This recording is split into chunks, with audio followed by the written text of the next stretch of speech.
안녕하세요. 저는 결혼 6개월 만에 남편과의 이혼 위기를 겪은 여자입니다. 무슨 문제가 있어서 신혼 초에 남편과 이혼 위기가 왔냐고요? 바로 시어머니 때문입니다. 남편과는 큰 문제가 없어요.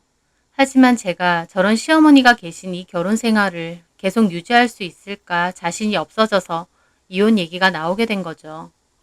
결혼 6개월 만에 며느리를 정신병 생기게 만들 정도인 저희 시어머니 얘기를 해볼게요.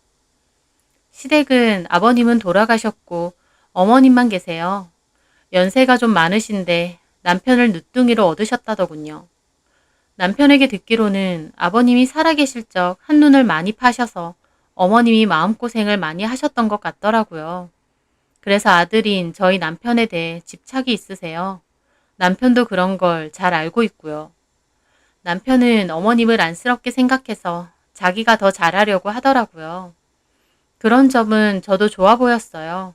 같은 여자로서 어머님이 안쓰럽게 느껴지기도 했고요. 그런데 결혼 얘기가 오가고 신혼집도 장만했는데 어머님이 1년만 같이 살면 안 되냐고 하시더군요. 아버님 돌아가신 지도 오래되지 않았고 같이 살던 아들이 갑자기 집에서 나가게 되니 혼자 살 생각하면 마음이 너무 우울하다고요. 남편은 저에게 조심스럽게 그 얘기를 했고 저는 솔직히 싫었습니다. 알콩달콩 신혼을 즐기고 싶은데 어머님이랑 같이 살아야 된다니요. 근데 신혼집을 구할 때 어머님이 보태주신 돈이 있기도 했고 또 혼자 있으면 너무 우울해서 확 죽어버리고 싶기도 하다는 어머님을 놔두고 마냥 싫다고 하긴 어렵더라고요. 그래서 딱 1년만 같이 살기로 하고 어머님을 모시기로 했습니다. 표면적으로는 큰 문제는 없었어요. 저도 일을 하고 있었고 퇴근 시간도 남편과 비슷했기 때문에 어머님과 단둘이 따로 마주칠 일도 별로 없었거든요. 게다가 어머님이 집에 계시면서 간간히 살림도 도와주시니까 편한 것도 있었습니다. 그런데 몇 개월이 지났을 무렵이었어요. 남편이 대뜸 저에게 혹시 엄마한테 뭐 서운하거나 섭섭한 거 있냐고 조심스레 묻더라고요. 저는 조금 황당한 기분으로 물었죠. 갑자기 그게 무슨 말이야? 아니, 시어머니랑 같이 사니까 자기도 힘든 부분이 많을 것 같아서. 생각보다 괜찮아. 그럼 됐어. 하지만 남편은 됐다는 말과 달리 뭔가 석연치 않은 얼굴이었습니다. 저한테 묻고 싶은 게 있는데 못 물어보는 눈치랄까요? 하지만 구태여 말하지 않으니 저도 그냥 지나갔죠. 그런데 얼마 후 남편이 혼자서 저녁에 술을 먹고 있는 거예요. 회사에서 속상한 일이 있었나 싶어서 왜 그러냐고 했는데 남편이 망설이다 말하더라고요. 자기야, 우리 엄마랑 같이 사는 게 많이 불편해? 그냥 이제라도 분가할까? 어? 갑자기 무슨 소리야? 자기가 좀 많이 힘든 것 같아서. 저는 힘들다고 한 적도 없고 그렇게 힘들다 생각한 적도 없는데 좀 뚱딴지 같더라고요. 분명히 뭔가 있다 싶어서 물어봤죠. 왜? 혹시 어머님이 뭐라고 하셔? 제 말에 남편이 대답이 없길래 채근하며 물었습니다. 그런데 남편 입에서 나오는 소리는 놀랍더군요. 요즘 나는 야근하고 자기가 나보다 일찍 오는 날 많았잖아. 나 토요일에 출근한 적도 많고. 그치. 엄마가 어젠가 전화가 와서 통곡을 하시더라고. 왜? 자기가 묻는 말에 대답도 안 하고 자꾸 노려보고 지나가면서도 일부러 툭툭 치고 다닌다고. 저는 그 말을 듣고 눈이 휘둥그레졌습니다. 이게 다 무슨 소린가 했어요. 뭐라고? 내가 어머님한테 그랬다고? 물론 자기는 그럴 의도는 아니었겠지만 엄마가 받아들이는 입장에선 좀 그랬나 봐. 잠깐만. 내가 어머님 묻는 말에 대답도 않고 노려보고 툭툭 치고 지나다녔다고? 내가? 저는 너무 기가 막혀서 되물었어요. 저는 그런 적이 한 번도 없는데 제가 그랬다니 너무 어이가 없고 기가 막히잖아요. 나 그런 적 없어. 내가 미쳤어? 저는 그리고 바로 전날을 생각해 봤습니다. 전날 퇴근 전에 동료가 사온 샌드위치를 먹고 배가 불렀거든요. 그래서 집에 와서는 어머님이 밥 먹자고 하시길래 저는 배부르다고 괜찮다고 하면서 어머님께 식사를 차려드린다고 했어요. 근데 어머님이 자기가 알아서 먹을 테니 신경 쓰지 말고 네 할 일 하라길래 저는 방에 들어와서 진급 관련 공부를 했습니다. 그게 전부인데 제가 언제 어머님을 무시하고 툭툭 치고 그랬나요? 저는 기가 막혀 따졌죠. 어머님하고 얘기해보자. 내가 언제 그랬다는 거야? 엄마 지금 자잖아. 내일 얘기해. 나 진짜 그런 적 없어. 알겠어. 남편은 알겠다고는 하는데 너무 찜찜하더라고요. 그래서 다음날 퇴근하고 와서 남편과 함께 어머님을 불렀습니다. 어머님, 저 어제 이 사람한테 말 들었는데요. 저 너무 억울해요. 제가 언제 어머님 말에 대꾸도 안 하고 어머님을 툭툭 치고 지나갔어요. 저 그런 적 없잖아요. 근데 제 말에 어머님은 저와 남편을 번갈아 보면서 불쌍한 얼굴로 고개를 끄덕이시더라고요. 그래, 그런 적 없어. 내가 다 오해한 거지 뭐. 아니, 오해가 아니라 아예 그런 일 자체가 없잖아요. 제 말에 어머님은 대답도 안 하고 땅만 바라보고 있으신 거예요. 제가 무서워서 제대로 대답을 안 하시는 것처럼요. 어머님이 똑바로 대답을 안 하시고 두루뭉술한 태도를 보이자 남편도 좀 미심쩍은 얼굴로 저를 보더라고요. 와, 너무 기가 막혔습니다. 이게 뭔가 싶기도 하고요. 저는 가만히 생각을 정리하다 혹시 어머님이 어디 아프신가 싶었어요. 저기 어머님, 혹시 어디 안 좋으세요? 깜빡깜빡 하신다던가. 그 말에 어머님은 저를 획 노려보시더라고요. 그게 무슨 말이야? 내가 치매 뭐 그런 거란 말이니? 아니요, 그런 뜻은 아니지만 제가 하지도 않은 일을 했다고 하시니까. 그래, 내가 다 잘못했어. 다 오해했어, 내가. 됐지? 어머님은 그렇게 말하고 방으로 확 들어가시더라고요. 저는 너무 벙찐 기분으로 어머님 방문만 보고 있었습니다. 남편은 한숨을 쉬더니 방으로 들어가고요. 저는 그날 잠 한숨 못 자고 이게 무슨 일인가 생각했어요. 왜 어머님이 저렇게 거짓말을 하는 건지 이해가 되지 않았거든요. 기분이 심란해서 다음날 출근했는데도 일이 잘 안 되더라고요. 저는 남편에게 나는 절대 그런 일 없다. 너무 억울하다는 내용으로 장문의 문자를 보냈습니다. 남편도 알겠다며 서로 오해가 있었던 것 같다고 왔고요. 저는 나도 모르게 내가 어머님한테 실수한 게 있었나 보다 생각하고 말았습니다. 저는 별 생각 없이 한 행동인데 어머님은 오해하실 수도 있으니까요. 그렇게 찝찝한 기분으로 시간이 지났는데 그로부터 얼마 후 또 그 일이 생긴 거예요. 그날은 제가 늦게 퇴근해서 들어왔는데 남편이 화가 났더라고요. 왜 그래? 자기 좀 너무한 거 아니야? 뭐가?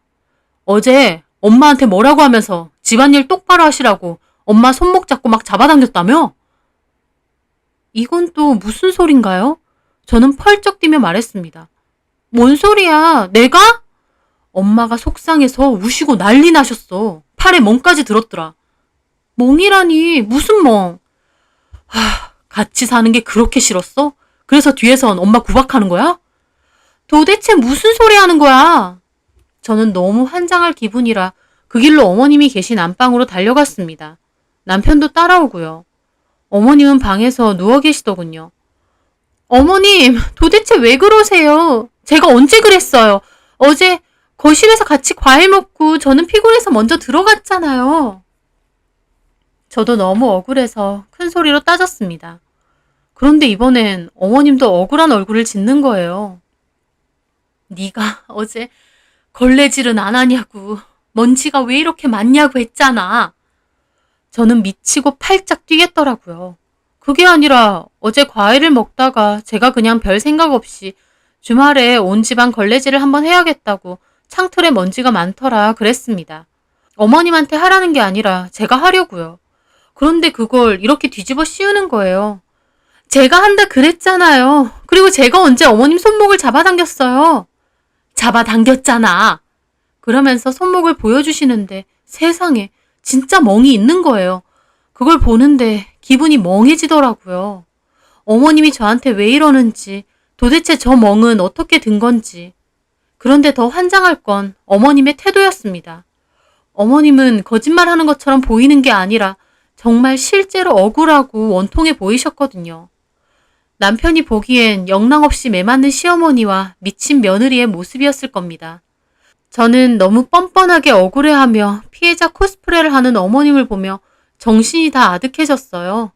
남편은 한숨을 쉬더니 저보고 방에서 나와보라고 하더군요. 그리고 저희 방으로 갔는데 남편이 한숨을 내쉬었습니다. 같이 사는 게 힘들 수도 있어. 이런 상황 만든 나도 미안해. 그치만 우리 엄마가 연세가 몇인데 엄마한테 걸레질 시키고 손목 잡아당기고 그런 건 아니잖아. 안 그랬다고. 엄마가 저렇게까지 말하시는데도 계속 우길 거야? 우기는 게 아니라 진짜 안 그랬다니까? 저는 진짜 미치고 팔짝 뛸 것 같은 기분이었습니다. 남편도 저를 이상하게 보더라고요. 내가 극구 아니라고 우겨대니 남편은 그만하자며 그냥 방 밖으로 나갔고 잠도 거실에서 잤어요. 저는 도대체 어머님이 왜 저러실까 싶어 환장할 기분으로 밤을 꼴딱 지샜어요. 그리고 다음날 출근했는데 친한 회사 동료가 저보고 얼굴이 왜 이렇게 푸석하냐며 잠을 못 잤냐는 거예요. 저는 집안일이라 그냥 아무 말 안 하려다 너무 억울한 기분이라 동료에게 말했습니다. 동료도 경악하며 말하더군요. 어머, 도대체 왜 그러실까? 미치겠다니까? 왜 저러시지? 내가 싫어서 아들한테 거짓말 하시는 건가? 아니면 진짜 치매라도 오신 걸까? 왜냐면 어제 내가 따지는데 본인은 정말 억울해하는 거야. 마치 진짜 내가 그 멍을 만든 것처럼. 동료는 골똘히 생각하다가 말하더라고요. 치매실 수도 있는데 그것보다는 뭔가 자기한테 질투 느끼시는 거 아니야? 그런 시어머니들 좀 있다잖아.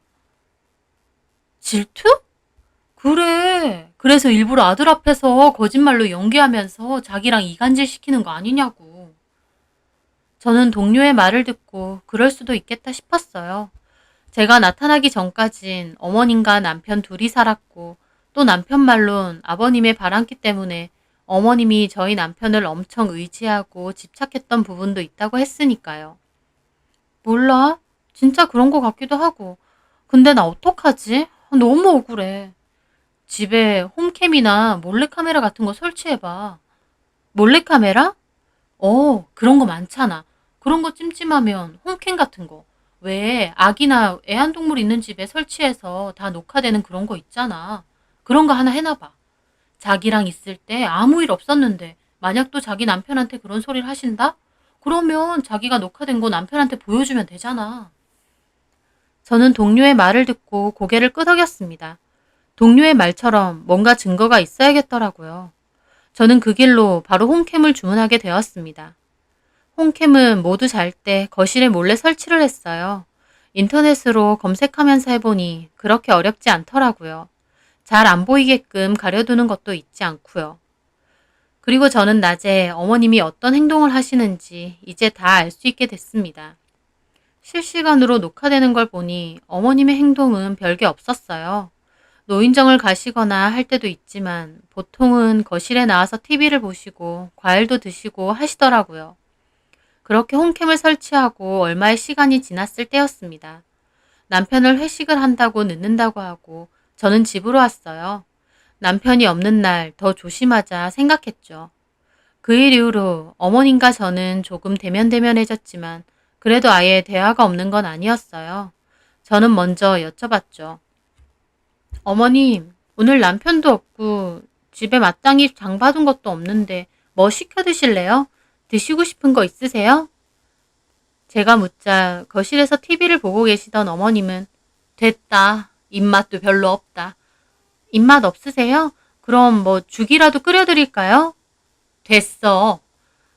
아무것도 안 드셔도 돼요? 배고프실 텐데. 안 먹는다니까. 너나 먹어. 어머님은 그렇게 말하며 소파에 누우시더라고요. 웃긴 게 억울한 건 전데 어머님이 더 싸늘하게 저를 대하셨습니다. 저도 그냥 무시하고 저 혼자 밥 차려서 먹고 방으로 들어갔어요. 그리고 다음날 저는 바쁘게 일을 하다가 문득 어머님은 잘 계시나 싶어 홈캠을 보게 되었어요. 그런데 저는 거기서 소름 끼칠 정도로 놀랄 그 장면을 보게 됐습니다. 그 녹화부는 따로 저장을 잘 해두었어요. 그리고 그날 저녁 퇴근해서 와보니 거실에 남편과 어머님이 앉아 계시는데 어머님은 또 울면서 하소연을 한 것 같고 남편은 화가 나서 저를 쳐다보더라고요. 하지만 저도 이번엔 마찬가지로 화가 났습니다. 당신 여기 와서 앉아봐. 저는 갔죠. 아들 앞에서 피해자 코스프레하는 어머님의 모습이 정말 어이가 없더라고요. 당신 원하는 게 뭐야? 분가하는 거야? 아니면 이혼? 남편은 저한테 그렇게 말하더라고요. 저는 기가 막혀 물었습니다. 어머님이 뭐라고 하시던데 이번엔? 어제 엄마한텐 밥도 아깝다고 그냥 굴물하면서 당신 혼자 먹고 엄마한테 왜 그런 소리를 남편한테 하냐면서 엄마 팔까지 꼬집었다며. 저는 기가 막혀 실소가 나오더라고요. 이번엔 그렇게 말하셔? 웃음이 나와? 당신 진짜 무서운 여자다. 소름 끼쳐. 소름 끼치는 건 내가 아니라 당신 엄마야. 저는 그렇게 말하며 거실 책장에 숨겨둔 홈캠을 꺼냈습니다. 어머님, 이건 모르셨나 보네요. 녹화 다 해놨어요. 그걸 보고 남편과 어머님도 놀라더라고요. 그리고 저는 핸드폰으로 어제 녹화된 영상을 보여줬습니다. 자, 봐봐. 어제 저녁 어머님과 제가 한 대화가 그대로 녹화되어 있었고 어머님이 엄청 짜증스럽게 됐다고 너나 먹으라고 하면서 소파에 눕는 게 그대로 보였습니다. 남편도 놀라고 어머님도 놀라시더라고요. 봐봐. 내가 거기서 어머님한테 밥도 아깝다 그랬어? 아니면 어머님 꼬집었어? 어머님이 노발대발하며 저한테 화내시더라고요. 너 진짜 무서운 애구나. 세상에 집에다가 이런 걸 해놔? 시어머니 감시하니? 제가 오죽 억울했으면 그랬겠어요? 어머님, 제가 좀 물어볼게요. 도대체 왜 자꾸 거짓말하세요? 어머님이 원하시는 게 도대체 뭐예요? 저한테 질투하는 기분이라도 들어서 이러시는 거예요? 어머님은 그 말에 남편 눈치를 보며 도리어 더 화를 내셨어요. 네가 나 꼬집었잖아. 여긴 그런 게 안 찍힌 거고. 제가 꼬집어요? 저는 녹화 목록 중 오늘 낮에 녹화된 문제의 그 영상을 다시 틀어서 남편과 어머님께 보여줬습니다. 어디 보세요. 제가 낮에 보고 경악했던 그 영상은 바로 어머님이 자기 혼자 자기 팔을 마구 뜯고 꼬집는 거였습니다. 자기 팔을 막 뜯더니 갑자기 남편한테 전화를 해서 서럽다고 우시더군요. 그 모습을 아까 실시간으로 보는데 얼마나 소름이 돋던지. 남편도 그 영상을 보고 경악했습니다. 어머님 팔에 난 그 멍과 상처들이 어머님 본인이 만든 거였다는 걸 알게 됐으니까요. 어머님은 어쩔 줄 몰라 하면서 계속 이런 걸 왜 찍냐고 저 카메라 다 부셔버릴 거라고 하시고 저는 마음대로 하라고 하며 남편에게 말했습니다. 이제 내 말 믿겠어? 그래, 당신 말대로 당신 엄마 치매도 아니고 어디 아픈 것도 아니야. 며느리 마음에 안 들어서 뒤에서 이런 짓까지 벌이시는 분이 어떻게 치매겠어? 남편은 여전히 벙찐 얼굴이었고 어머님은 아니라며 이거 다 제가 만든 거라는 말도 안 되는 소리를 하시며 남편에게 매달리더라고요. 하지만 남편도 자기 엄마를 멍한 얼굴로 봤습니다. 평생 함께 살아온 엄마지만 이런 모습이 있을 거라곤 생각지도 못한 얼굴이었어요. 엄마, 도대체 이게 무슨 짓이에요? 왜 이런 거예요? 아니, 그게 아니라 이건 내가 팔이 간지러워서. 아예 잡아 뜯는구만. 무슨 핑계를 대세요? 그리고 이 사람이 언제 밥을 굶으라느니 그랬어요? 오히려 엄마가 너나 먹으라고 하셨네요. 어머님은 남편이 막 따지자 어쩔 줄 몰라 하시다가 결국 말하시더라고요. 미안해. 내가 너무 외롭고 너가 이제 내 아들이 아니라 가영이 제 남편이기만 한 것 같아서 섭섭해서 그랬어. 어머니 위해서 이렇게까지 같이 살기까지 하는데 뭐가 그렇게 섭섭하세요? 저 사람도 어머니 위해서 신혼생활 양보하고 같이 사는 건데. 미안해. 엄마한테 너밖에 없는데 너 뺏긴 느낌 들어서 내가 잘못했어. 엄마 이건 아니죠. 나는 그것도 모르고 저 사람한테 따지고 의심하고 아들 내 애랑 같이 행복하게 사실 수 있는데 왜 이런 말도 안 되는 짓을 저지르세요? 왜? 남편은 막 원통하게 따지고 어머님은 할 말이 없는지 한숨만 쉬더라고요. 그러면서 저한테도 미안하다고 막 그러시는 거예요. 하지만 저도 솔직히 만정 다 떨어졌습니다. 제가 따질 땐 도리어 큰 소리 치시더니 아들이 뭐라고 하니 저한테 미안하다고 하는 것도 기분 나빴거든요. 어머님, 저 어머님이랑 잘 지내보려 했어요. 근데 이러시면 안 되죠. 아들 내에 갈라서게 만들어서 어머님 뭐가 좋으세요? 아니, 어쩌면 아들 이혼시키고 다시 데리고 살고 싶으셨던 거예요? 그런 거 아니야. 아니요? 다시. 아니요? 어머님 행동을 보니 그런 거 같은데요? 좋아요. 그러면 어머님 아들 다시 데리고 사세요. 제가 여기서 빠져줄게요. 제가 그렇게 말하자 이번엔 남편이 와서 저를 붙잡더라고요. 아, 왜 그래? 나도 몰랐잖아. 내가 억울하다고 펄쩍 뛸 때도 어머님 말만 들었잖아. 그야 상처도 있고 내가 이거 설치 안 했으면 당신이 먼저 나한테 이혼하자고 했을걸? 미안해. 진짜 미안해. 저는 남편 팔을 뿌리치고 방으로 들어갔어요. 가만히 방에서 앉아 생각을 가다듬는데 도대체 왜 이런 일을 겪어야 하는지 속이 답답하더라고요. 한편으론 이렇게 다 까발려진 게 너무 다행이다 싶고요. 어머님이 거실에서 팔을 잡아 뜯은 게 찍혀서 천만다행이었어요. 그 후 남편과 이혼 얘기가 오갔어요. 저도 만정 다 떨어지기도 했고 시어머님의 저런 모습을 본 이상 같이 살 순 없으니까요. 친정에도 말했고 저도 이혼해야겠다 결심도 했습니다. 하지만 남편은 그 일로 저한테 100배 사죄를 했고 결국 어머님은 자기 집으로 돌아가시기로 했습니다. 어머님도 저에게 미안하다고 자기가 어리석었다고 사과를 하셨는데 어머님 보기 싫으니 이혼 안 한다고 해도 어머님은 안 본다고 말씀드렸어요. 일이 있으면 남편만 찾아뵙기로 하고요. 어머님도 자기가 지은 죄가 있으니 알겠다고 하셨어요. 자기 엄마 말만 듣고 저를 오해한 남편에게 섭섭하기도 했지만 한편으론 결혼한 지 얼마 되지 않은 저보다는 평생 같이 산 엄마 말을 믿는 게 더 당연한 것 같기도 하더라고요. 입장 바꿔서 저라도 그랬을 것 같고요. 만약 저희 엄마가 남편에게 맞아서 멍이 들었다고 하면 저도 물불 안 가리고 남편한테 따지고 싸울 것 같았거든요. 그래서 남편의 심정도 이해하기로 했습니다. 남편도 워낙 미안하다고 계속 사과하고요. 그래서 결국 이혼은 보류하고 한 번은 이해하고 넘어가기로 했습니다. 하지만 아직도 한 번씩 자기 팔을 꼬집던 어머님의 모습을 떠올리면 소름이 돋아요. 아들 내외 함께 오순도순 잘 살면 좋았을 텐데 왜 그렇게 아들한테 집착하면서 없는 일까지 꾸며내셨을까? 어머님의 속이 궁금하기도 합니다. 제가 너무 억울하게 몰릴 뻔했지만 그래도 동료의 조언으로 억울함을 풀었던 그 일. 만약 계속 제가 하지도 않은 일로 그런 오해를 받는 상황이 계속됐으면 저 진짜 정신병이라도 왔을지 몰라요. 그나마 이렇게 해결이 된 게 천만다행이죠. 어머님하고는 볼 일도 없고 보고 싶지도 않지만 언젠가 시간이 많이 지나면 저도 감정이 어느 정도 누그러지겠죠. 어머님이 아들을 너무 사랑해서 그랬다 정도로 억지로라도 받아들이고 넘어가려 합니다. 비뚤어진 사랑이긴 하지만 한편으론 어머님도 참 안 됐다 생각하면서요. 제 사연 들어주셔서 감사합니다.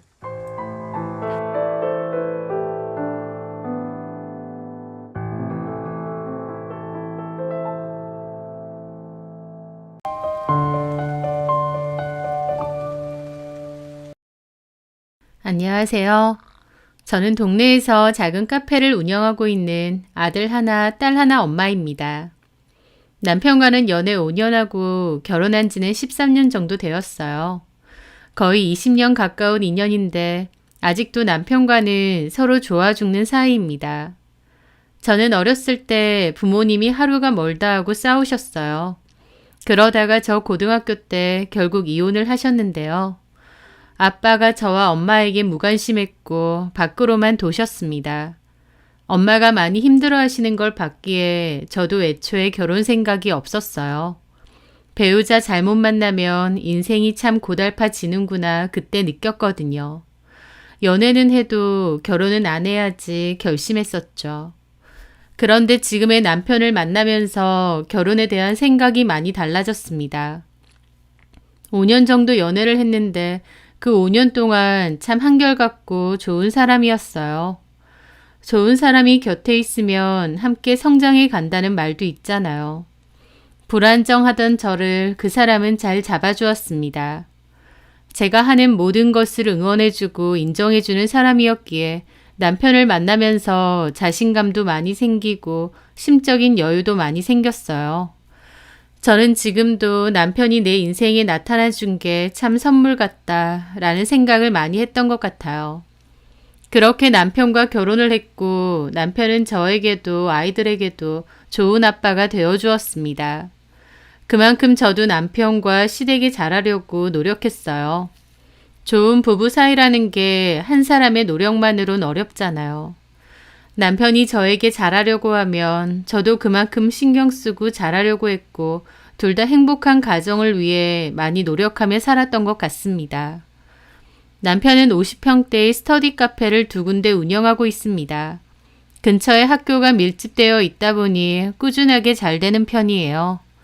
쾌적하고 깔끔한 시설을 유지하기 위해 노력을 많이 하고 인테리어나 시설 투자에도 돈을 아끼지 않는 편이어서 그런지 늘 이용하는 학생들이 많습니다. 남편의 사업도 잘 되는 편이라 경제적으로 여유가 있었어요. 불우하고 어려운 가정 환경 탓에 힘든 유년 시절과 학창 시절을 보냈는데 지금의 남편을 만나 안정적으로 행복하게 잘 살고 있었죠. 착하고 귀여운 아이들, 가정적이고 따뜻한 남편, 경제적으로도 여유가 있다 보니 저는 지금의 제 삶에 큰 만족을 하며 살았습니다. 시댁에 조금 골치 아픈 일이 있기도 하지만 그 정도 고민 없는 사람이 어디 있겠나요? 이 정도면 다 감사하고 행복하다 그렇게 생각했죠. 그러다가 3년 전쯤 남편과 상의해서 카페를 차리게 되었어요. 저의 취미가 커피 마시는 것과 캘리그라피인데요. 아이들도 학교 생활을 하고 저도 경제적인 활동을 하고 싶어서 남편과 상의 끝에 차리게 되었습니다. 테이블 6개 정도의 규모이고 동네 주민들 대상으로 하는 소소한 개인 카페예요. 저는 거기서 작게 제 캘리그라피 작품 전시도 하고 취미 모임도 가졌습니다. 동네 분들도 놀러 오셔서 캘리그라피도 배우고 가고 커피도 마시고 가는 그런 곳이었죠. 남편도 운영하는 스터디 카페가 그리 멀지 않아서 저희 카페에도 종종 오는 편이에요. 오면 커피도 마시고 놀다 가기도 하고 바쁘면 일손도 거들기도 하죠. 동네 카페다 보니 오시던 분들이 주로 잘 오셨고 저도 단골 손님들을 잘 알고 있었죠. 그중 자기 이름을 오지원이라고 했던 그 여자도 저희 카페의 단골 손님이었습니다. 멀쑥한 정장을 입고 서류가 든 큰 가방을 늘 메고 다녔는데 저에게 이런 일 한다고 명함을 건네더라고요. 그 명함은 좀 유명한 글로벌 다단계 업체 명함이었고 직함은 컨설턴트라고 되어 있더라고요. 그 영업 일을 한 지 꽤 되었다고 했습니다. 영업을 잘하는지 저희 카페에 영업하려는 고객을 다양하게 많이 데리고 왔어요. 그렇게 고객을 데리고 오면 제품 소개도 하고 본인 사업 소개도 하더라고요. 카페에 자주 오는 단골이다 보니 저하고도 한 번씩 대화를 잘 나누었고 저도 서비스로 쿠키나 머핀 등을 제공하기도 했습니다. 나중에는 개인적인 대화도 좀 나누게 되었어요. 지원 씨는 저한테도 제품을 사라고 꽤 권유했는데요. 저도 단골 손님이다 보니 그 권유를 마냥 무시할 수만은 없었습니다. 서로 상부상조하는 게 어느 정도는 필요하니까요. 그래서 별로 필요하진 않아도 주방 세제나 샴푸 같은 생활용품은 일부러 사주기도 했습니다. 지원 씨는 저한테 나이가 몇이냐고 그래서 제 나이를 말해주니 제가 본인보다 2살이 많다고 하더라고요. 그러면서 자연스럽게 저를 언니라고 부르기도 했습니다. 언니, 저 아메리카노 한 잔 주세요. 네, 조금만 기다려요. 에이, 언니, 반말 하시라니까요. 나중에요. 섭섭하게 항상 말을 안 놓네. 나랑 더 친해지기 싫은가 봐. 아, 근데 저번에 사간 제품 써보셨어요? 좋죠? 아, 예. 그거 좋아요. 저는 그것밖에 안 써요. 참 근데요, 언니. 저 밖에 서 있는 차 언니 차죠? 맞아요. 와, 언니 좋은 차 타고 다니네요. 저거 한 1억 정도 하지 않아요? 그런가? 가격 몰라요? 그 정도 됐던 것 같아요. 남편이 사줬구나? 언니 남편은 뭐 하는 사람이에요? 스터디 카페 운영해요. 스터디 카페? 혹시 저 학교 앞에 있는 거기 말해요? 맞아요. 와, 거기 크던데. 학생들도 많이 가고 시설도 좋다고 하던데. 그거랑 다른 동네에도 하나 운영해요. 두 개나? 와, 돈 잘 벌겠다. 하긴, 그러니까 와이프한테 저런 차도 사주지. 부럽다. 저는 그냥 웃었죠. 실은 저는 이혼했어요. 5년 전에. 아, 그래요? 딸 하나 있고요. 친정엄마가 주로 봐주세요. 저는 일하러 다니니까. 언니는 남편 잘 만났네요. 내 전 남편은 진짜 최악이었는데. 능력도 별론데 성격은 더 별로였거든요. 그래도 이혼하고 자기 일하면서 잘 지내고 있잖아요. 그렇긴 한데요. 그래도 이혼하고 보니 남편 그늘이라는 거 무시 못하겠더라고요. 이혼해서 속 시원한 것도 있지만 남편 그늘이 좀 그리울 때도 있어요. 언니는 남편이 잘해주나 봐요. 딱 봐도 얼굴에 그늘이 없네요. 고민 하나도 없죠? 아, 그럴 리가요. 고민 없는 사람이 세상에 어디 있겠어요. 치, 언니가 하는 고민 되게 별거 아닐 것 같네요. 어쨌든 돈 걱정만큼은 별로 없잖아요. 왜 없겠어요. 저도 있죠. 아유, 저런 좋은 차에 잘난 남편이랑 살면서 고민은. 참, 언니 이거 신상품 카탈로그인데 한번 보고 필요한 거 있으면 전화해요. 회원가로 해줄 테니까. 알겠어요. 그렇게 지원 씨는 저희 카페에 자주 왔고 저랑은 무던히 잘 지내게 되었습니다. 그러던 어느 날 지원 씨는 평소처럼 고객을 데리고 저희 카페에 왔어요. 저는 커피를 만들어서 내주고 난 뒤 냉장고 우유 정리를 하고 있는데 때마침 저희 남편이 들어오더라고요. 여보, 나왔어. 왔어? 손님 좀 있네. 밥은 먹었어? 아니, 아직. 손님 있어서 아직 못 먹었나 보네. 자, 이거. 자기 좋아하는 가게 초밥인데 나중에 손님 좀 나가면 먹어. 여기 멀리 있는데 일부러 사왔어? 오늘 상균이가 찾아와서 나가서 밥 먹었거든. 간 김에 당신 것도 포장해 온 거야. 아, 그래? 알았어. 잘 먹을게. 우유 정리하고 있었어? 나와봐. 내가 할 테니까. 그러면서 남편은 저 대신해서 우유를 냉장고에 착착 정리를 했습니다. 그리고 본인 가게를 가봐야 된다고 나갔죠. 지원 씨는 잠시 후 본인 고객과 인사를 했고 지원 씨의 고객은 먼저 나갔습니다. 그렇게 지원 씨는 가게를 나서기 전에 저에게 다가오더라고요. 아까 오신 분이 언니 남편분? 아, 맞아요. 인상도 정말 좋으시다. 키도 크시고.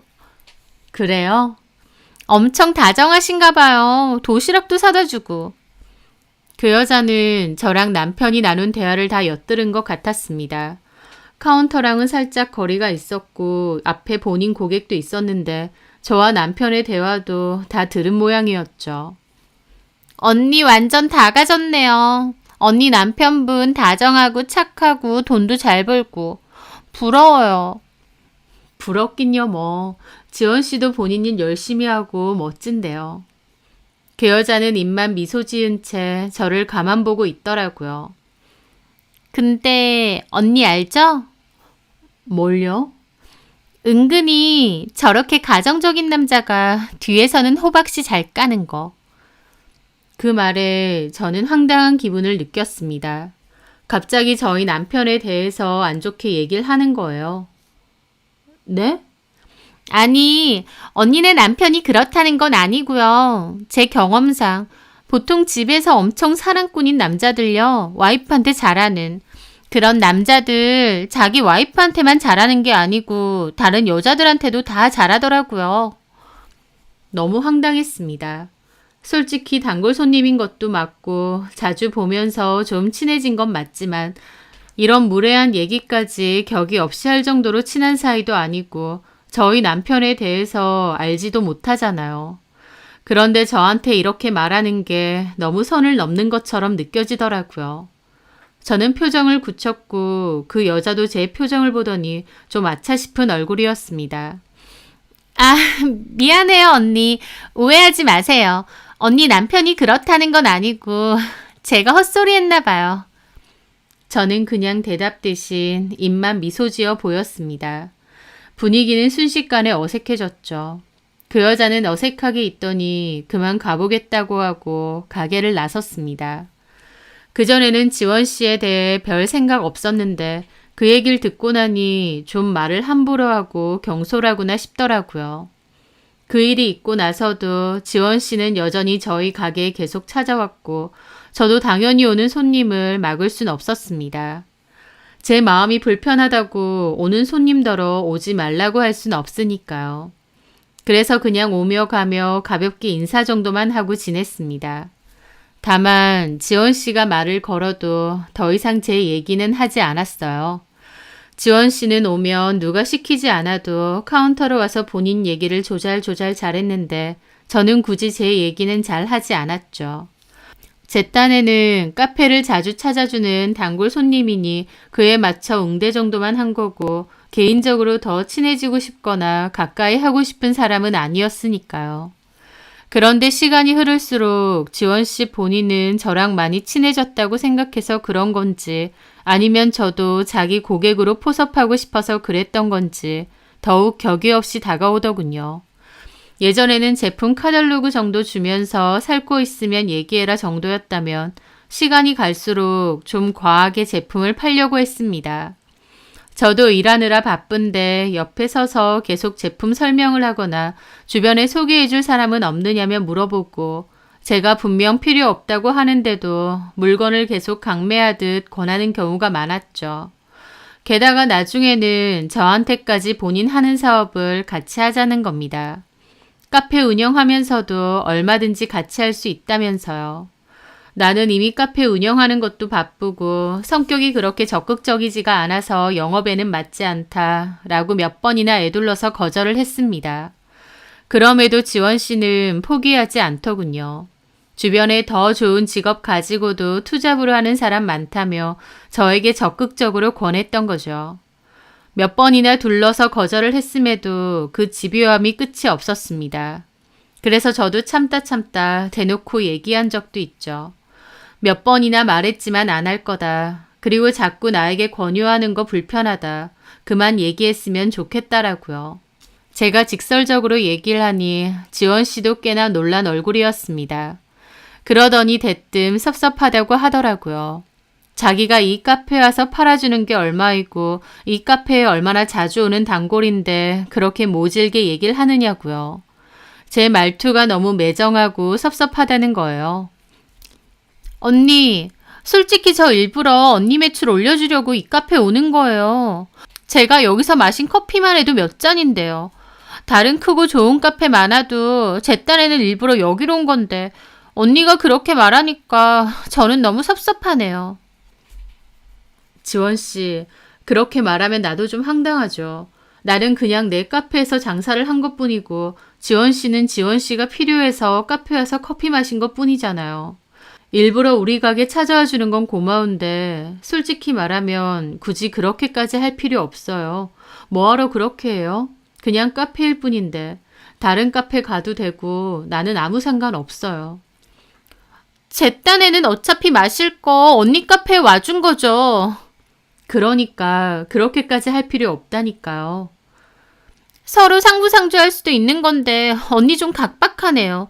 그리고 제 사업도 제가 안 좋은 거 권하는 것도 아니고 언니도 써봤으니 저희 제품 좋은 거 알 거잖아요. 나도 지원 씨 위해서 필요 없어도 제품 종종 사고 그렇게 했었잖아요. 필요 없어도라뇨? 필요 없는 거 어거지로 사셨단 말이에요? 솔직히 나도 원래 쓰던 거 있고 대단히 필요해서 산 건 아니죠. 지원 씨 위해서 일부러 팔아준 것도 있잖아요. 저도 지원 씨의 행동에 황당하고 기분 나빴기에 저렇게 좀 대놓고 얘기했습니다. 그리고 더불어 나는 지원 씨가 하는 사업을 같이 할 생각이 없다. 그러니까 나한테 강요도 안 했으면 좋겠다. 그리고 지원 씨도 굳이 우리 카페에 와서 커피 마실 필요 없다. 다른데 얼마든지 가라 라고도 했습니다. 그전까진 좋게 거절하니까 포기하지 않고 더 올가매는 것 같아서 제 딴에도 좀 세게 얘기한 거죠. 제 말을 들은 지원 씨는 엄청 기분 나쁜 표정을 지었고 그대로 가게를 나갔습니다. 그 표정을 보고는 저도 마음이 무겁더라고요. 내가 너무 직설적으로 말했나 싶기도 했고요.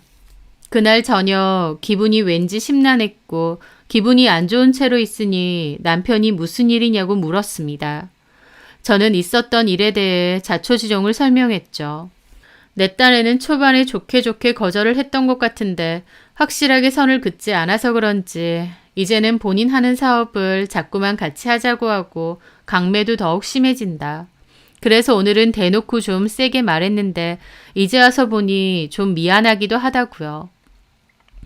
하지만 남편은 오히려 잘했다면서 그렇게 세게 안 나가면 계속 힘들게 했을 거라고 하더라고요. 그 후로 지원 씨는 저희 카페에 오지 않았어요. 저도 처음에는 약간 미안한 감도 있었지만 어쩔 수 없는 일이었고 시간이 지나면서 점차 잊어버리게 되었습니다. 그러던 어느 날이었어요. 저희 가게 옆에 아기 옷가게를 운영하는 사장님이 있는데요. 저랑은 오며 가며 친해서 언니 동생 하는 사이거든요.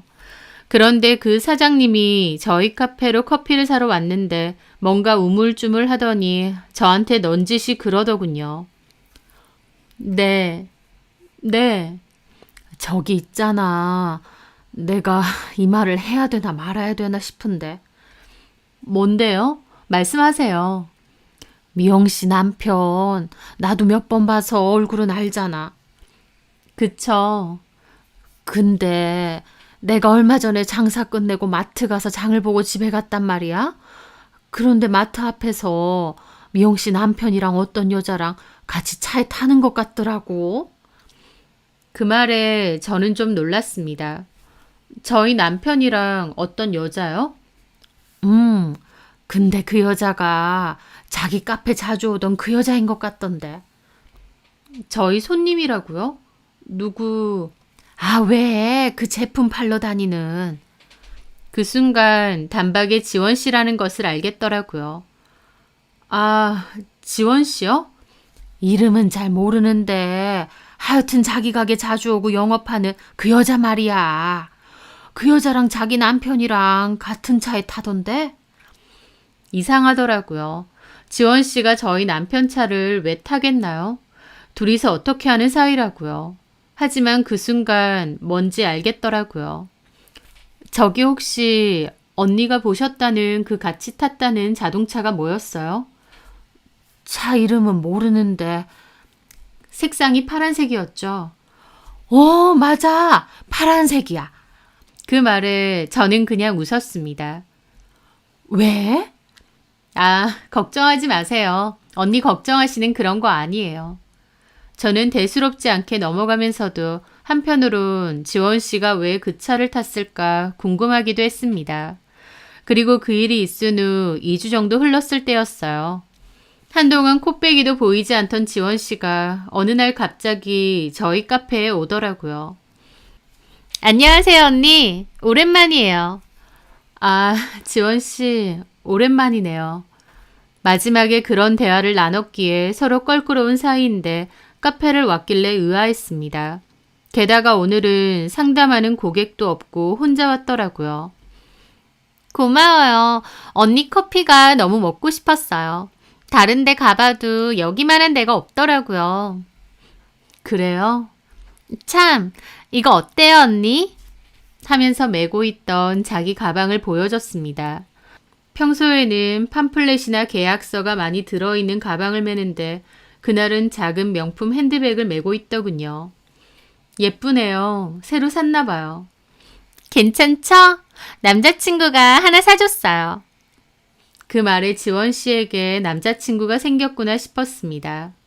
이혼하고 딸 하나 키운다고 들었는데 그 사이에 남자친구가 생긴 모양이었죠.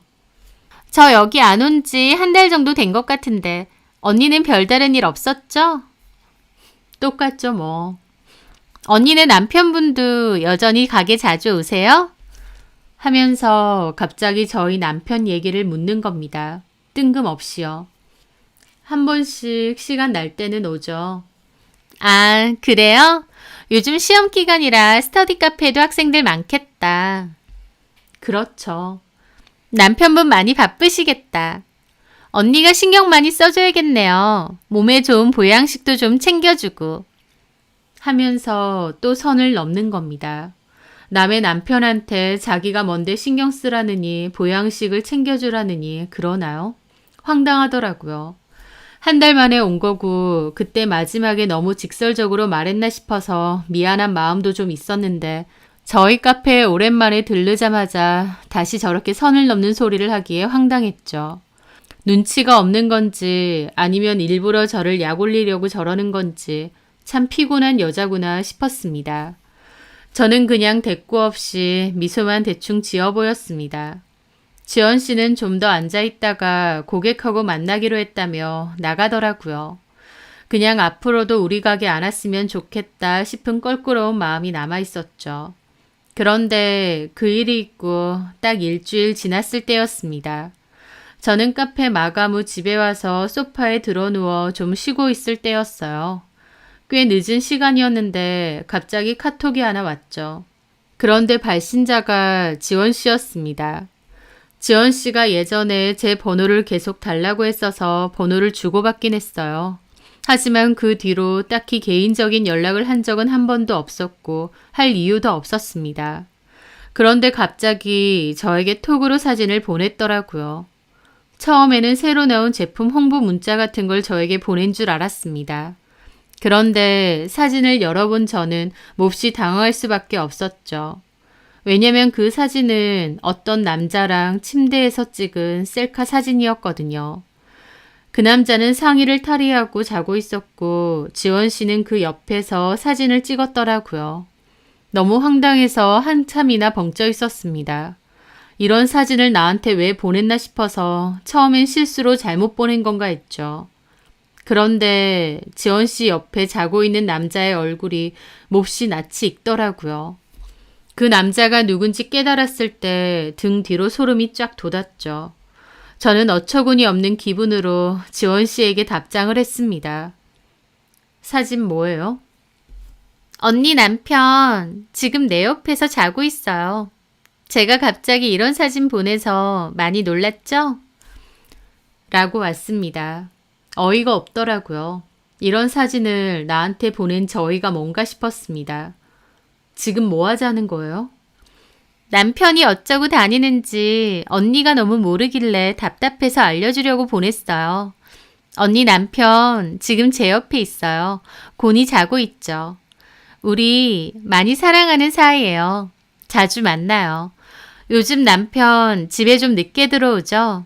그거 저 때문이에요. 가만히 있는 언니 바보 만드는 것 같아서 보내요. 라고 왔습니다. 그걸 보는데 얘 무슨 드라마 찍나 싶고 너무 어처구니가 없어서 웃음이 났어요.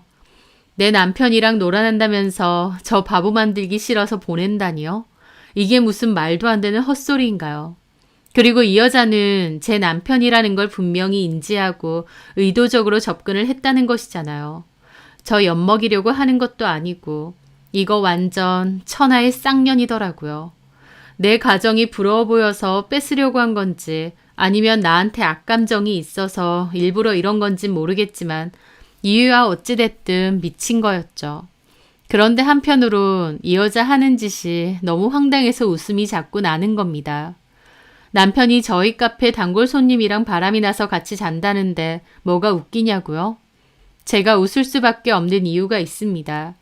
저는 아무렇지 않게 그 여자에게 답장을 보냈어요. 그래요. 실컷 만나고 실컷 사랑하세요. 라고요. 제 반응이 말도 안 되니까 그 여자도 황당한지 바로 전화가 왔더라고요. 저는 이런 미친년을 일일이 상대해줘야 되나 싶으면서도 일단 받았습니다. 뭔데? 언니! 언니는 내가 왜 네 언니야? 제 말에 그 여자는 머뭇거리더니 그러더라고요. 저기요 사장님, 지금 상황 이해가 안 돼요?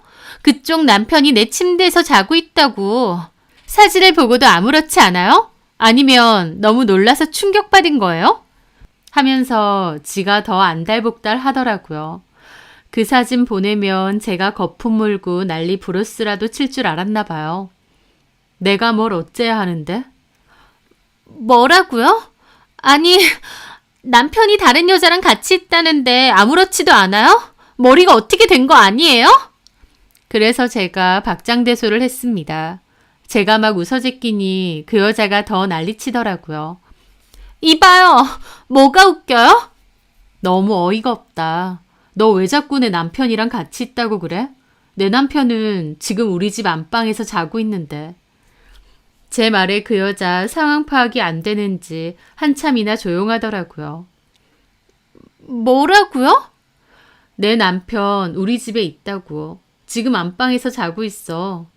네 옆에 있는 그 남자 내 남편 아니야. 네? 그게 무슨 말도 안 되는 소리예요.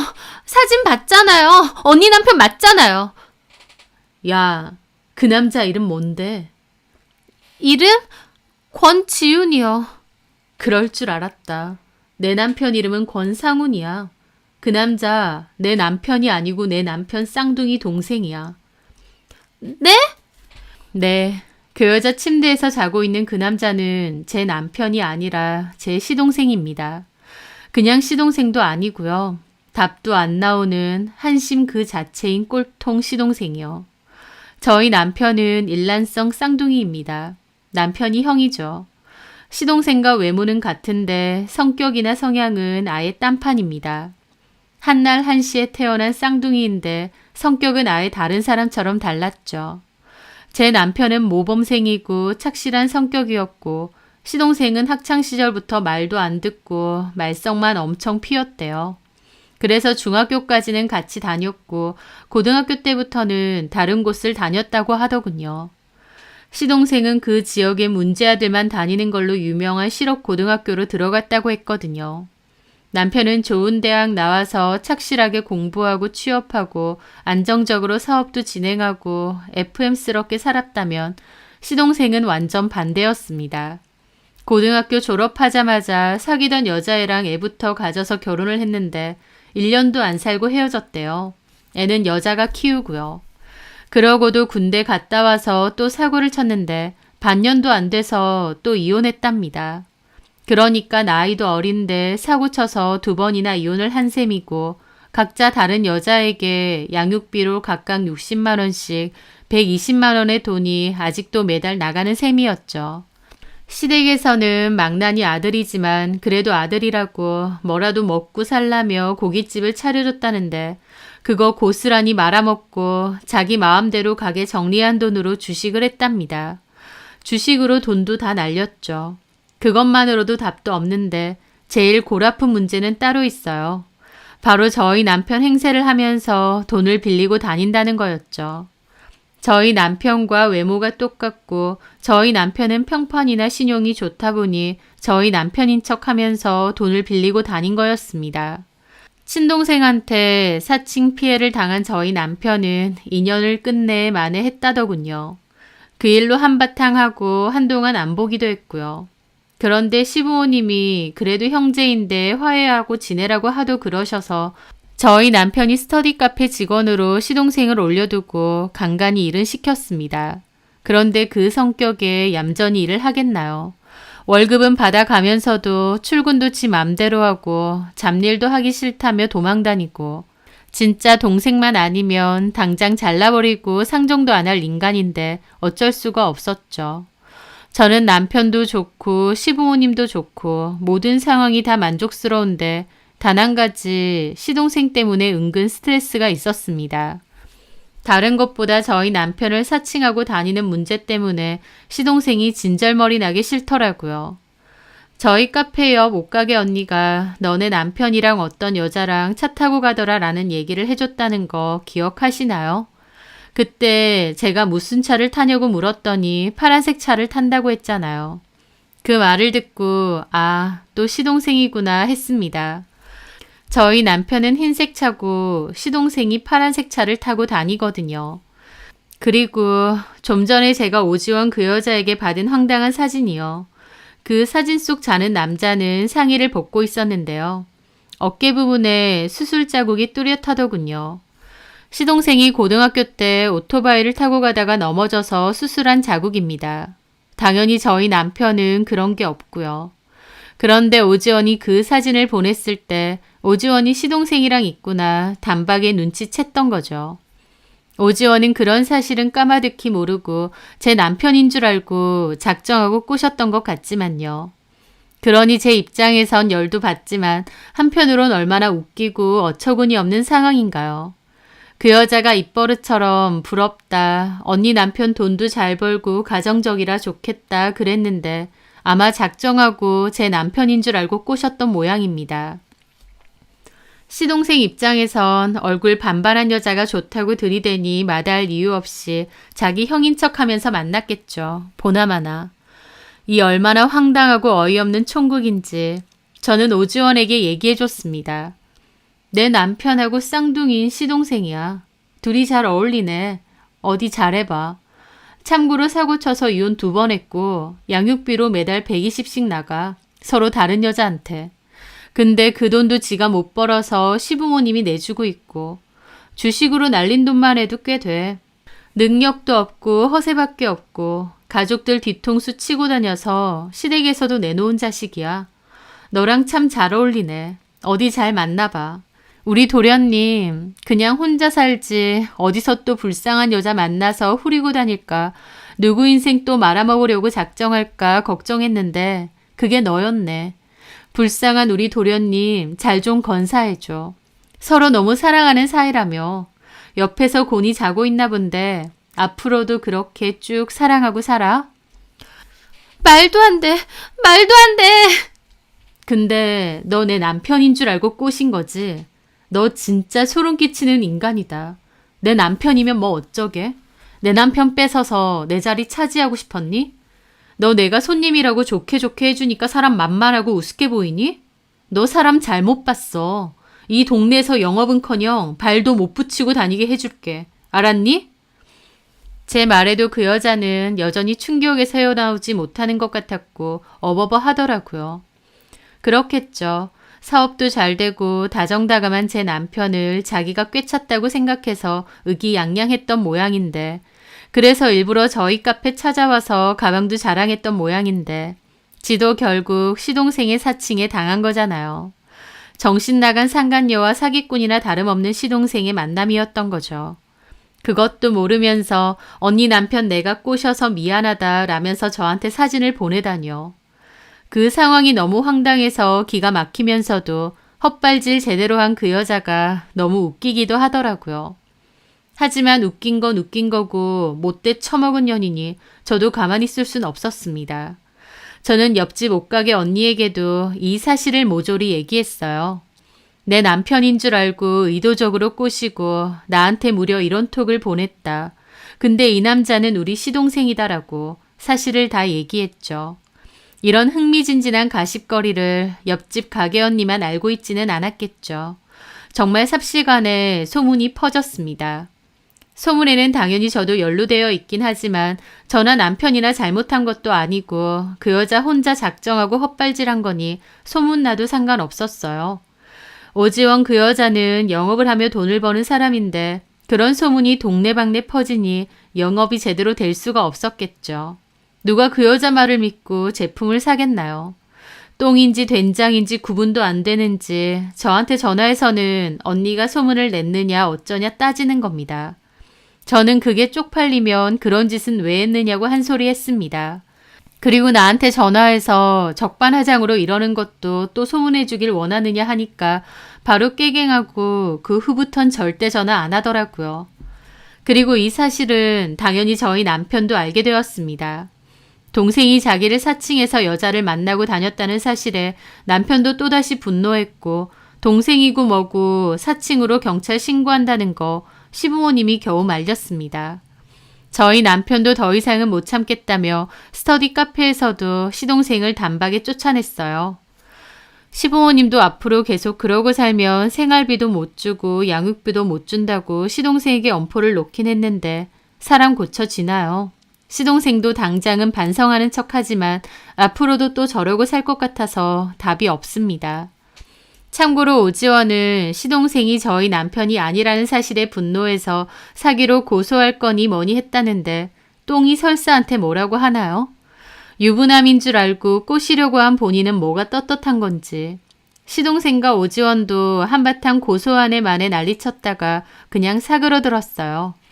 그 여자는 그 후로는 동네에서 잘 보이지 않더라고요. 이사까지 간 건 아니겠지만 어쨌든 카페 근처에는 잘 보이지 않습니다. 이 부근에선 안 좋은 소문이 다 났다 보니 다른 동네로 영업을 가는지까진 모르겠고요. 시동생도 시부모님하고 저희 남편하고 하도 정신 차리라고 뭐라고 하니 잔소리 듣기 싫다고 집 나간 상태예요. 어디 가서 사고치고 또 돌아오는 건 아닌가 시한폭탄이나 다름없다 싶어요. 참 어처구니 없고 황당한 일인데 한편으론 오지영 그 여자가 저에게 품었던 악의와 질투를 생각해보면 소름 끼치게 느껴지기도 합니다. 쌍둥이인지 모르고 시동생에게 접근했지만 어쨌든 제 남편과 가정을 의도적으로 훔치고 싶어 했던 거잖아요. 세상에 별의별 사람들 다 있다지만 도저히 납득 안 되고 이해 안 되는 그런 미친 인간도 있구나 싶어요. 만약 시동생이 아니라 저희 남편에게 그 여자가 의도적으로 접근했더라면 어땠을까라는 생각도 안 해본 건 아닙니다. 하지만 제가 아는 제 남편이라면 황당해하며 그 여자를 쳐냈을 것 같기도 해요. 부부로 살려면 그 정도 믿음과 신뢰는 있어야 되는 게 아닌가 싶어서 저도 그렇게 생각하려고 합니다. 살면서 그런 미친 인간하고는 안 엮이고 살아야 되는데 별일이 다 있다 싶지만 시간이 좀 지나고 나니 그냥 황당한 이야기로 얘기할 수 있게 되네요. 제 사연 들어주셔서 감사합니다.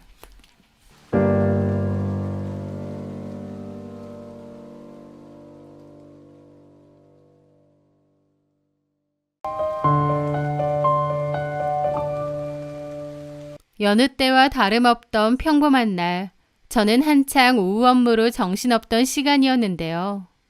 모르는 번호로 전화가 한 통 걸려왔습니다.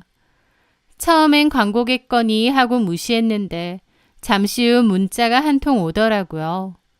보니까 박진우 씨 일로 통화 좀 하고 싶은데요. 라고 온 겁니다. 박진우는 제 남편입니다. 그 심각한 느낌의 문자를 보는데 저도 모르게 심장이 덜컹 하더라고요. 낯선 사람이 뜬금없이 연락이 와서 제 남편 문제로 얘기 좀 하자는데 딱 봐도 좋은 일 같지는 않았으니까요. 잠깐 망설이는 사이 다시 전화가 울렸고 이번엔 전화를 받았습니다. 수화기 너머에서는 한 여자의 목소리가 들려왔습니다. 안녕하세요. 박진우 씨 아내분 되시죠? 네, 그런데요. 누구신데? 많이 바쁘신가요? 제가 꼭 드려야 할 말씀이 있어서요. 남편분 관련해서. 누구신지, 그리고 제 남편 일로 저한테 얘기할 게 뭐가 있죠?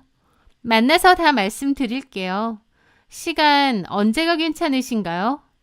좀 황당하기도 했지만 궁금하기도 하고 너무 이상하기도 하고 저는 잠시 후 점심시간이라 나갈 수 있으니 그때 보자며 회사 근처로 올 수 있느냐 했습니다.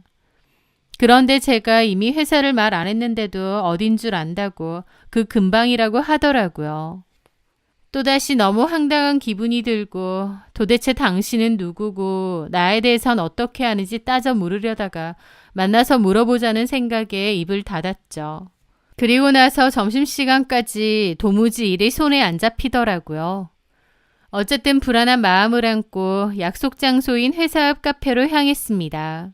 카페 창가 자리에 그 여자가 먼저 와 있었습니다.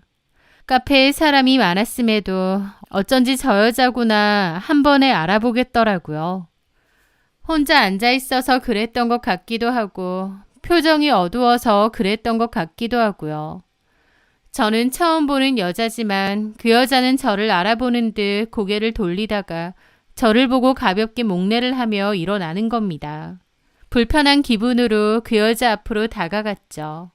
전화하신 분? 네, 안녕하세요. 저는 그 여자를 위아래로 한번 훑어봤습니다. 저랑 나이가 엇비슷한 것 같았죠. 일단 자리에 앉았습니다. 좀 황당하네요. 누구시고 제 번호는 어떻게 하신 거죠? 제 남편하고는 어떤 사이고요? 제가 흥분해서 물어보니 그 여자가 차분하게 저를 보며 말을 하더라고요. 저 사실 박진우 씨랑 만난 지 좀 됐습니다. 라더군요. 남편 문제로 만나자는 거기에 혹시 남편에게 내연녀가 있었나? 약간 예상은 했는데 그래도 막상 들으니 너무 어이없었죠. 나한테 연락한 거 보니 박진우 유부남인 거 잘 아는 것 같은데. 네, 맞아요. 근데 나한테 찾아와서 이런 얘기 하는 이유가 뭐예요? 그 여자는 가방에서 초음파 사진을 하나 꺼내주었습니다. 임신 초음파 사진이었죠. 이 아이, 진우 씨 아이예요. 라는데 너무 어처구니가 없어서 웃음이 나오는 겁니다. 이런 일을 실제로 겪기도 하는구나 싶기도 하고 내가 하다 남편 때문에 별일을 다 겪는구나 싶기도 하고요. 그 여자는 제가 황당해 하든 말든 자기 할 얘기 하더군요. 실은 전 2년 전에 이혼을 했고 아이도 하나 있어요. 아이 혼자 키우는 게 좀 버거웠는데 그러다 진우 씨 만났어요. 너무 괜찮은 사람 같았는데 유부남이더라고요. 헤어져야 된다는 생각하면서도 마음이 그렇게 안 되더라고요.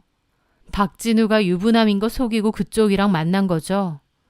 처음엔 그래요. 참 어리석네요. 근데 뭐가 괜찮은 사람 같다는 거예요? 본인이 유부남인 것도 속이고 만난 거고 결국 불륜남이잖아요. 그런데도 박진우가 괜찮은 사람 같아요? 제 남편이랑 바람핀 건 둘째 치고도 눈앞에 이 여자가 너무 멍청해 보여서 그런 말이 나오더라고요.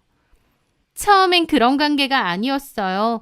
그냥 일 때문에 만난 건데 그러다가 서로 정들고 좋아지고 마음이 커졌을 땐 돌이킬 수 없으니 밝힌 거죠.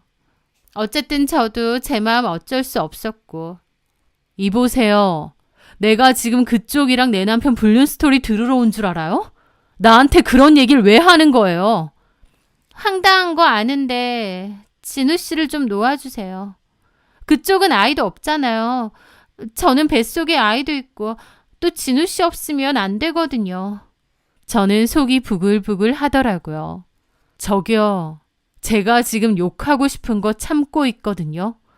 유부남이랑 바람나서 애까지 가진 주제에 본처한테 와서 이혼해달라. 미친 거 아니에요? 내가 지금 가만히 있으니 아무 말이나 해도 되는 것 같아요? 머리채 잡힐 각오도 있습니다. 내가 그쪽 머리채를 왜 잡아요? 쪽팔리게. 나 그런 짓 안 해요. 그것도 박진우 때문에? 참나. 됐고요. 상간소송 소장 보낼 테니 그런 줄 아세요. 별 미친 것들 다 보겠네. 저기 잠깐만요. 뭔데요? 제가 그냥 이혼해달라는 건 아니고요. 제가 전에 이혼하면서 받은 위자료하고 지금 갖고 있던 돈하고 합치면 1억 정도 되거든요. 그래서요? 그거 드릴게요. 대신 소송 없이 조용히 헤어져 주세요. 부탁드려요. 제가 드릴 수 있는 거 전부예요. 저 진우 씨랑 제대로 된 가정을 꾸리고 싶어요. 그 여자는 마치 자신이 비련의 여주인공이라도 된 듯 눈물을 글썽이며 저를 쳐다보더라고요. 남의 가정 파탄내고 있는 주제에 자기가 무슨 대단한 로맨스의 주인공인 양 행세하는 꼴이 어이없다 못해 우스꽝스럽기까지 한 겁니다. 게다가 이 뻔뻔함은 도대체 뭔가 싶기도 했죠. 하지만 저는 그 순간 아무 말도 하지 않았습니다. 왜냐면요. 그 순간 제 머릿속을 스쳐 지나간 감정은 슬픔도 분노도 아니었거든요. 남편이 바람을 피웠고 그 상대 여자가 찾아와 돈 줄 테니 이혼해달라는데 제 감정은 슬프지도 화나지도 않았다니 너무 이상하게 들리시죠? 그런데 그 순간 저는 오히려 아이러니하게도 이건 기회다. 놓치면 안 된다. 라는 생각까지 들었습니다. 저는 마음속으론 이미 그 여자의 제안을 받아들이고 남편과 바로 이혼할 결심도 했습니다. 하지만 그 순간만큼은 심란하다는 듯 아무 티도 내지 않고 다시 앉아 창밖을 봤죠. 아무 말 없이 창밖을 보고 있는데 문득 남편을 처음 만났을 때가 떠오르더라고요. 그때만 해도 남편과 제가 이런 관계가 될 거라고는 상상도 못했죠. 남편 박진우를 처음 만난 것은 몇 년 전 소개팅 어플을 통해서였습니다.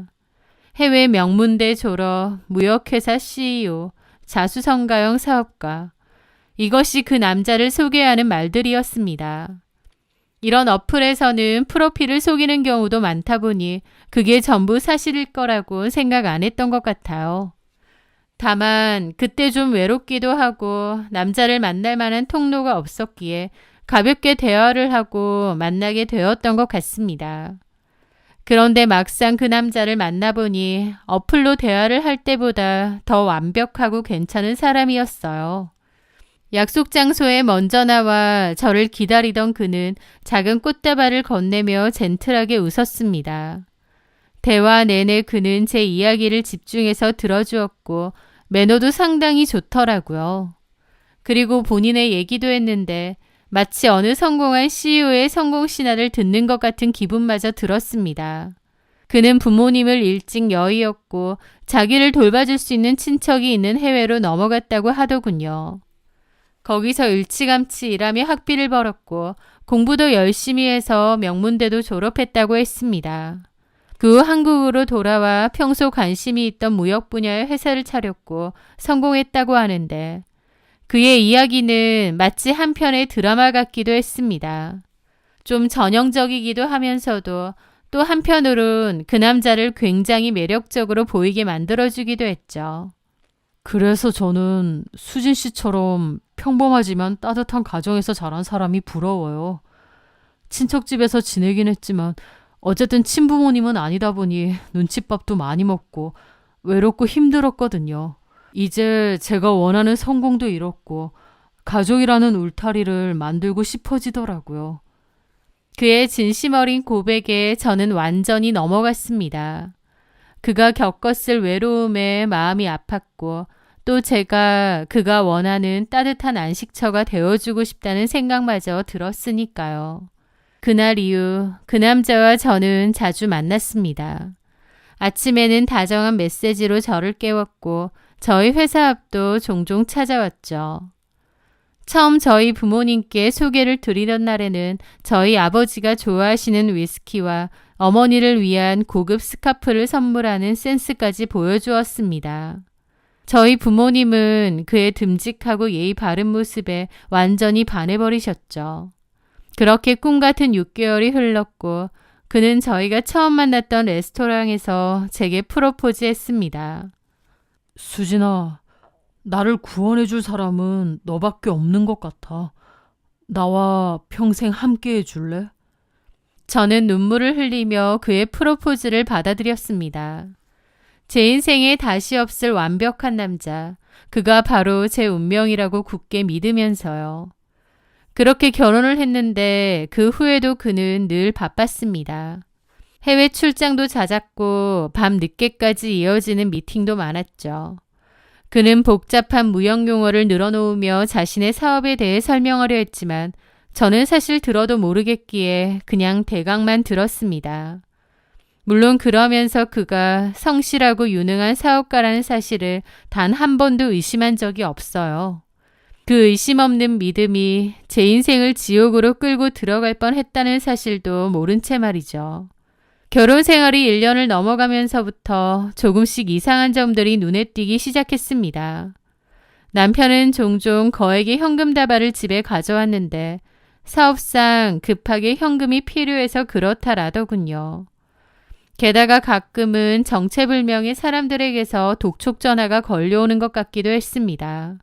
남편은 늘 사업상 필요한 일들이다 라고 했지만 그걸 지켜보는 저는 어쩐지 불안하더라고요. 그렇게 시간은 흐르고 남편과의 결혼 생활도 2년이 넘어갔을 때쯤이었습니다. 남편의 차를 탔는데 차가 너무 지저분한 거예요. 남편 말로는 바빠서 세차할 시간도 없다고 하는데 제가 날 잡아서 하루 청소를 좀 해줘야겠다 싶었죠. 그래서 남편이 해외 출장을 가서 집에 없는 틈에 남편 차 실내 청소를 좀 해주려고 했습니다. 짜잔 하고 서프라이즈로요. 그렇게 남편의 차를 청소하는데 우연히 발견한 서류 더미가 있더라고요. 별 생각 없이 그걸 봤는데 법무부에서 온 서류인 겁니다. 너무 생소했기에 이게 뭘까 궁금하더라고요. 그렇게 확인을 해봤는데 거기에는 정말 충격적인 내용이 있었죠. 저는 그 일을 계기로 남편과 이혼을 결심했습니다. 그리고 남편 몰래 이혼을 준비하고 있었어요. 그런데 지금 이 순간 갑자기 어떤 여자가 나타나서 저한테 자기가 제 남편의 내연년이 이혼해달라.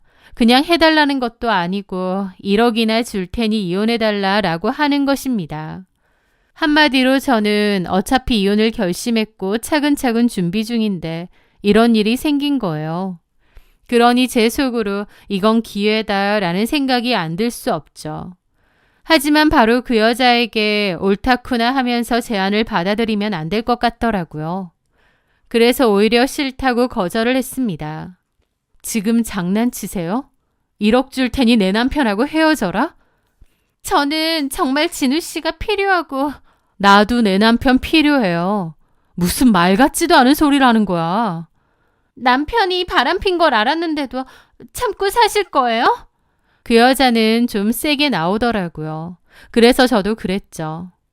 뭐 바람 한두 번 안 피는 남자 있나요? 한번 봐줄 수도 있어요. 어떻게 하는지 봐서.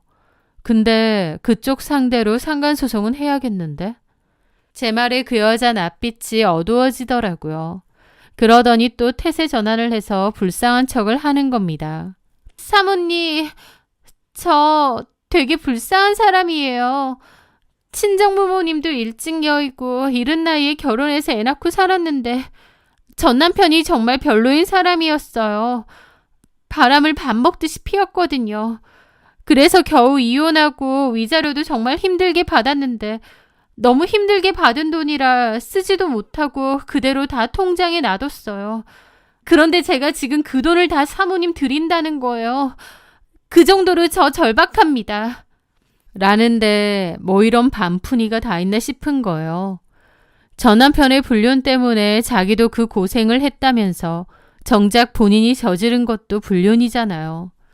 그리고 그렇게 첫 번째 결혼해서 학을 떼었으면 그냥 애 키우면서 혼자 잘 살면 되는데 유부남인 거 알면서 내 남편 만나고 그 귀하다는 위자료와 재산까지 저한테 넘기면서 제 남편이 갖고 싶다는 거예요.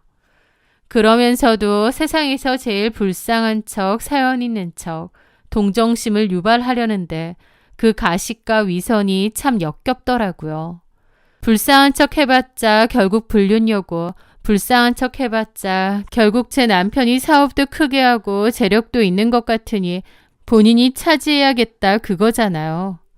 하지만 이 멍청하지만 욕심 많은 여자도 모르는 게 있었죠. 그때까지만 해도 저는 알고 있는 남편의 비밀을요. 저는 그 말 같지도 않은 소리를 들으면서도 진심으로 고민하는 척 연기를 했습니다. 그러면서 말했죠. 참 어이가 없네. 나도 이런 상황이 너무 어처구니가 없어요. 죄송해요. 일단 돌아가세요. 지금 그쪽이 나한테 폭탄을 몇 개 던진 줄 알아요? 일 잘하고 가정적인 남편이 바람 피우고 있었다는 것도 어이없고 그쪽이 임신했다는 것도 기가 막히고 나 지금 머리 터질 지경이니까 일단 돌아가세요. 그리고 저는 자리에서 일어나서 나갔습니다. 남편의 불륜 사실을 알고 오히려 쾌재를 부르다니 이 기막힌 상황이 참 어처구니가 없긴 하더라고요. 그 여자는 그 뒤로도 저에게 연락을 몇 번 더 해서 헤어져 달라고 부탁한다고 했습니다. 저는 좀 고민하는 척 연락하지 마시라고 밀당을 하다가 결국은 전화를 해서 말했습니다. 좋아요. 박진우 네가 데리고 사세요. 그 인간이 내 뒤통수 치고 있었다 생각하니 너무 기막혀서 나도 그 인간하고는 더는 못 살겠거든. 감사합니다. 죄송합니다. 됐고요. 변호사 사무실에서 만나죠. 그쪽이 원하는 대로 헤어져 줄 테니. 그렇게 저는 그 여자에게 변호사 사무실에서 만나자고 했습니다. 저는 마지막까지 상처받고 고뇌하는 아내의 연기를 놓지 않으며 그녀가 내민 위자료 1억 원에 대한 합의각서에 도장을 찍었습니다. 이 돈 받는다고 내 상처가 아물지는 않겠지만 나보다는 당신에게 그 인간이 더 필요할 것 같네요. 제 처연한 연기에 그녀는 죄책감 가득한 얼굴로 미안하다며 고개를 숙였습니다. 저는 이 말 같지도 않은 연극이 참 어이없다는 생각을 속으로 하면서도 그냥 겉으로는 최대한 티내지 않았어요. 그녀는 그 후 저에게 3차례에 걸쳐 총 1억 원을 이체했고 저는 입금 알람을 확인하고 나서야 이혼 서류를 준비했습니다. 그날 밤 저는 남편에게 이혼 서류를 내밀었습니다. 남편은 너무 뜬금없다는 듯 놀라더군요. 왜냐면 남편에겐 티를 안 냈거든요. 갑자기 이게 뭐냐는 그 인간한테 그간 있었던 일을 다 얘기했습니다. 제가 원래도 이혼 준비를 하려 했었다는 얘기는 하지 않았고 네 상간녀가 찾아와서 이혼을 요구하더라는 얘기는 했죠. 남편은 엄청 당황하더라고요. 저는 그 여자가 임신까지 했다며 이혼해달라고 부탁한다고 했다면서 저는 더는 못 살겠다고 이혼하기로 했다고 했습니다. 남편은 몹시 낭패인 얼굴이었어요. 저를 끝까지 속일 수 있을 줄 알았겠지만 그 여자가 저를 찾아와서 다 말할 줄은 몰랐겠죠. 그리고 제가 생각보다 담담한 태도로 이혼해준다고 이미 내 마음 정리는 끝났다고 하니 그것도 놀랐을 테고요. 상간소송하고 이런 짓 안 해. 그냥 깨끗이 이혼해 줄 테니까 협의이혼으로 최대한 빨리 끝내자. 저기요. 이제 그렇게도 부르지 마. 내가 지금 겉으론 괜찮아 보여도 속은 아니거든. 폭발하기 직전이니까 건들지 마. 남편은 아무 말도 하지 못했죠. 결국 그렇게 협의이혼 서류에 도장을 찍었습니다. 남편이 떠난 텅 빈 집에서 저는 홀로 샴페인을 터뜨렸습니다. 1억이라는 돈이 생겨서가 아니었습니다. 제 인생 최악의 쓰레기를 심지어 돈까지 두둑히 받아가면서 안전하게 치워버렸다는 사실에 대한 해방감 때문이었죠. 제가 그날 남편의 차에서 발견한 서류는 뭐였는지 이제는 말씀드릴 수 있을 것 같네요. 제가 발견한 건 바로 출소 후 정기 신고 관련 통지서였습니다. 출소라니 너무 충격이었고 남편에 대해서 알아보게 되었어요. 그리고 남편의 과거에 대해 알게 되었죠. 불법 유사 수신행위 사기범이 바로 남편이었습니다. 해외 명문대 출신 CEO도 아니었어요. 최종 학력은 중졸이고 이름까지 바꾼 정과 사범의 전문 사기꾼이었더군요. 그의 범죄 수법은 이랬습니다. 자수성가한 젊은 사업가라는 완벽한 가면을 쓰고 사람들에게 접근한 뒤 그럴듯한 말솜씨를 내세워 해외 희귀 원자재 거래 같은 아이템을 내세우고 원금 보장은 물론 월 10%의 수익을 보장한다는 말로 투자자들을 현혹하는 것이었습니다. 물론 모든 것은 거짓말이었습니다. 그의 신규 투자자의 돈으로 기존 투자자의 수익을 돌려막으며 신뢰를 쌓았어요.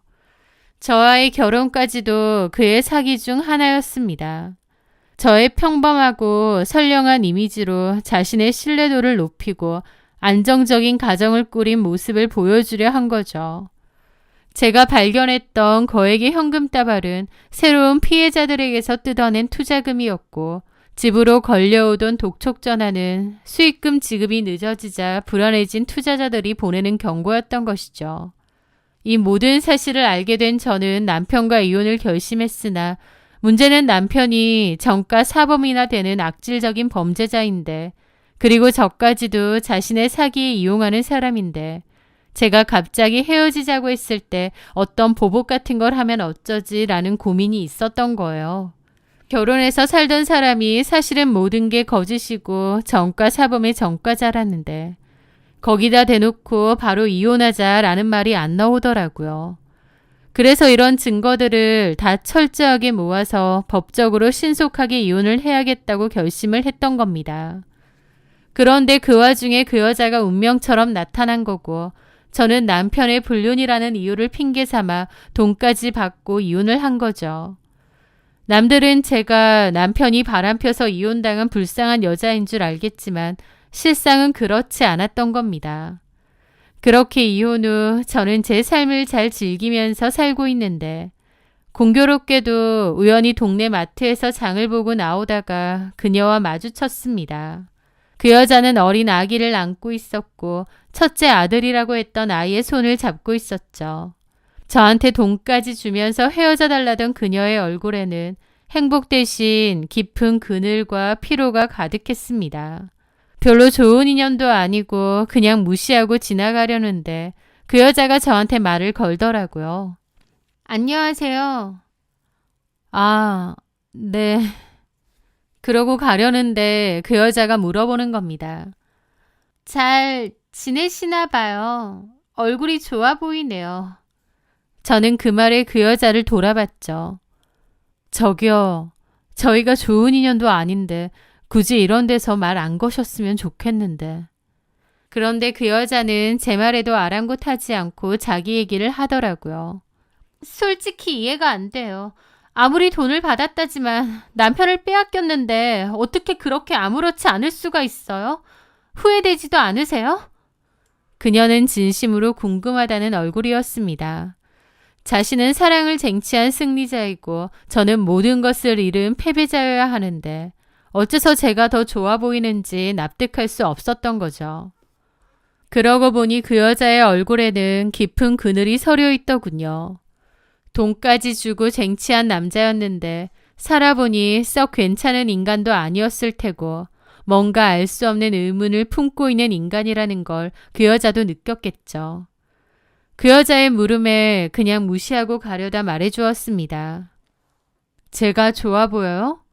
그럴 수도 있겠죠. 솔직히 돈까지 두둑히 받고 쓰레기 같은 인간 치웠는데 안 좋을 게 뭐가 있겠어요. 쓰레기 그리고 돈, 그 두 단어가 그녀의 귀에 박히는 순간 그녀의 눈동자가 지진이라도 난 듯 흔들리기 시작했습니다. 그녀는 제 말의 의미를 바로 이해하지 못한 듯 잠시 멍한 표정으로 저를 쳐다보더라고요. 그러다 이내 제가 뱉은 말의 진짜 의미를 깨달았는지 얼굴에서 핏기가 사라지며 새하얗게 질려갔습니다. 자신이 전 재산을 바쳐 사온 남자가 사실은 제가 내다버린 쓰레기였다는 진실을 이제는 안 것 같았죠. 저는 아무 말 없이 그 자리를 떠났습니다. 그녀도 언젠가는 깨닫게 되겠죠. 자신이 전 재산을 주고 사온 것은 빛나는 미래가 아니라 평생 그녀와 아이들의 인생까지 좀먹을 사기꾼이었다는 사실을요. 아니나 다를까 2년 정도가 지난 어느 날 전 남편의 투자 사기극으로 인해 결국 구속되었다는 소식을 들었습니다. 그 여자는 어린 아이와 첫째 아들까지 두 아이를 홀로 키우게 되었죠. 심지어 전 남편이 남긴 빚더미까지 떠안게 되었을 테고요. 그녀는 자기가 너무 불쌍하다고 그러니까 제 남편이라도 달라고 했는데 그 선택이 자신의 인생을 더 불쌍하게 만들었다는 걸 이제는 깨달았는지 모르겠습니다. 그 여자도 저도 현란한 말솜씨가 아니라 상대방의 진정성과 진심을 알아보는 눈을 키워야 될 것 같네요. 제 사연 들어주셔서 감사합니다.